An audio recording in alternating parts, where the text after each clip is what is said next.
Hey guys, hi, this is Nish and welcome to my channel. So we all have heard about the Israel and Iran conflict, right? लेकिन Israel ने Iran पे attack क्यों किया?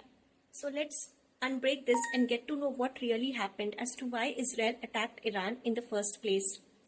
So on June 13, 2025, Israel launched this operation named Operation Rising Lion on Iran. Over 200 fighter jets, drones and missiles ने Iran के major nuclear sites और military sites को target किया. This was not some random attack. It was pre-planned, precise and brutal. और reason बहुत ही simple था. According to the Israeli intel, that Iran was just weeks away from building a nuclear bomb. Israeli PM Benjamin Netanyahu said that if we do not strike now, there may not be another generation. Imagine karo, a nuclear bomb-ready Iran means full Middle East chaos.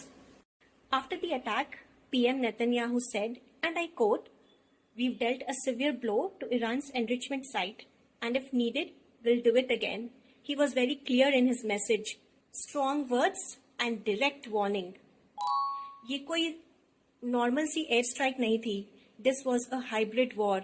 You know Mossad, the Israeli spy agency, उसने Iran के air defences को disrupt किया जिससे कि Israeli fighter jets को एक clear path मिला. Strong, deadly and silent. And now Iran का जो न्यूक्लियर प्रोग्राम है वो कम से कम 2 साल पीछे चला गया है. That's what Israeli analysts claim. But सवाल वो नहीं है. सवाल ये है, क्या इजरायल इस अटैक से ईरान को रोक पाएगा या फिर मिडिल ईस्ट खुद को एक नए वॉर जोन में लेके जाएगा? What do you think? Did Israel do the right thing on striking on Iran first? अपने thoughts comment section में drop करो. Be peaceful and respectful. And stay tuned for my next vlog tomorrow. Till then, Nish is signing off. Bye bye.